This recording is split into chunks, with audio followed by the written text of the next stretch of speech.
আজকে ভিডিওতে আপনাদেরকে দেখাবো যে আমাদের গ্রামের একটি আমাদের কলা বাগানের কলাটি পেকে গিয়েছে এবং পাখি সেটা খাচ্ছে। সমস্যা নেই, পাখি খাওয়াতে আমাদের কোনো দুঃখ নেই, পাখির রিজিক ছিল তাই খাচ্ছে।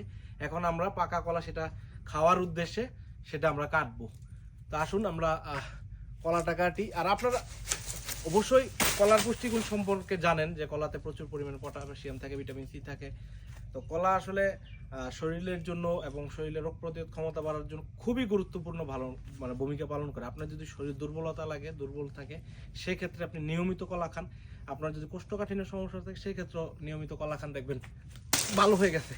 গাছটা কিন্তু লম্বা আছে, যার কারণে আপনার লাভ দিয়ে করতে হচ্ছে। কলা গাছ আসলে গাছটা চিকন, যার কারণে ছোট একটা ছড়ি পড়ছে। তো মনে করেন যে আশা করি নেক্সটে ভালো কলা আসবে ইনশাল্লাহ। তো এই কলাটা অলরেডি কি আমি জানি না দেখা যাচ্ছে কিনা, এখানে কিন্তু কলা অলরেডি পেকে গেছে।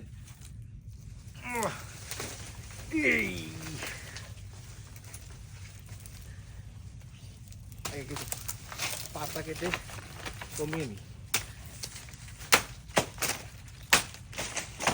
এই পাতাগুলো কিন্তু কুচি কুচি করে জমিতে ফেলে দিবেন, তাহলে দেখবেন যে জমিতে আপনার এই পাতা সার হিসাবে ভবিষ্যতে পচে সেটা সার হিসাবে একটা ভালো কাজে আসবে। আর পাকা কলা আপনার একদম গাছে পেকেছে মানে একদম, কারণ পাখি কিন্তু সবসময় পিওর এবং পুষ্টিকর এবং সবচেয়ে বেস্ট জিনিসটা পাখি পোকামাকড় খায়। পাখি পোকামাকড় কোনো ভেজাল জিনিস খায় না আমার আপনার মতো। তো যেহেতু এটা পাখি খেয়েছে, নিঃসন্দেহে এটা বেস্ট একটা কলা। তো আসুন কাটি।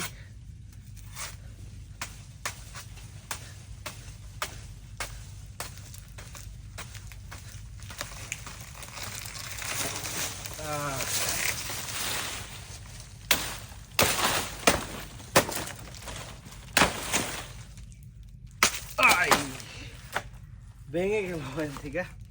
এই যে দেখুন কলা পেকেছে এবং পাখি খেয়েছে। দাঁড়ান সেই কলাটা ছিঁড়ি। পাখি পুরোপুরি খেতে পারেনি, বাট খেয়েছি, এই যতটুকু খেয়েছি। এখন এটাকে আলতো করে কেটে নিই। দায়ের ধার কম, যার কারণে আটকে যায়। গাছটাকে কেটে ফেলে রাখি।